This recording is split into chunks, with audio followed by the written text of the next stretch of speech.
चढ़ा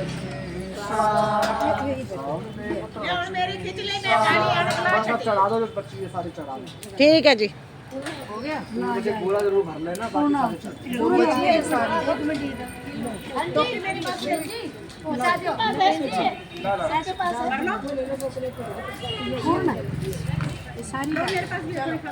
हो गया। मेहरबानी फोटोग्राफर साहब।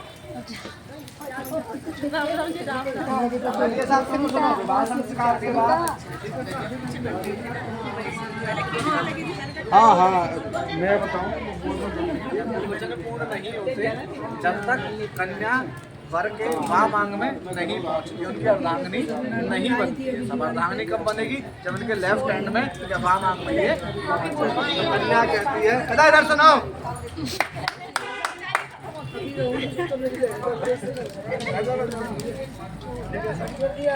सारे सुनना पसंद कर रहे हैं। जिनको भूल गए वो याद आ जाएंगे, भूल गए वो याद आ जाएंगे, और जिनकी होने वाली हो वो भी सुन लेते। वो तो भगवान पे लगा हुआ है। वो तो अच्छे से याद कर ले। मुझे तो साहब बता के याद हो गए सारे। वो मैं तो बता कितने याद हो लिए, मतलब फिर उसको लगा हुआ है।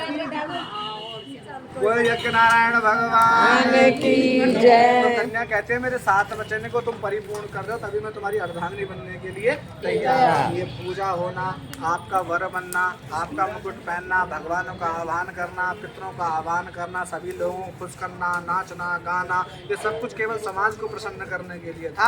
हम दोनों के बीच में ऐसी अभी कोई भी ऐसी बात नहीं हुई है जिससे हम ये कह सकें कि आप हमारे बन गए साहब या हम आपके बन गए या हम आपकी अर्धांगिनी बन गए। और वैसे भी अर्धांगिनी का जो स्थान है वो वहाँ मांग होता है, तुम्हारा लेफ्ट हैंड पे होता है। तो कन्या कहते हैं मेरे 7 वचन है, वचन नहीं है, नियम है जो इस जीवन को जीने के लिए हमको चाहिए, या हमारे फ्यूचर के लिए, हमारे भविष्य के लिए हमको 7 वचन परिपूर्ण अगर तुम इनको करते हो तो ही मैं तुम्हारी अर्धांगिनी बनने के लिए तैयार हूँ। तो वर्ष से कहते पहला वचन मांगते धर्म का। धर्म का मतलब जब भी अब तक तुम जो भी पूजा करते थे, पाठ करते थे, हवन करते थे, कोई यज्ञ करते थे, कोई कुछ भी आप किया करते थे पूजा के रूप में, तो हमें आपसे उससे कोई मतलब नहीं था। आज के बाद से जो भी आप कोई नियम करोगे, नियम का मतलब ऐसा है आपको कोई यज्ञ करना है, आपको कोई अपने ग्रह का पाठ कराना है, आपको कोई धर्म यज्ञ के रूप में कोई यज्ञ पूर्ण करना है। अगर कैसा ऐसा भी कोई भी तुम पूजा करते हो, कोई भी तुम नियम अपना बनाते हो, उसमें अगर तुम मेरी अनुमति लेते हो, मेरे से पूछते हो और मेरे को अपनी अर्धांगिनी बनाकर उस बगल में बिठाते हो तो ही तुम्हारा वो यज्ञ पूर्ण माना जाएगा। इस बात को मानते हो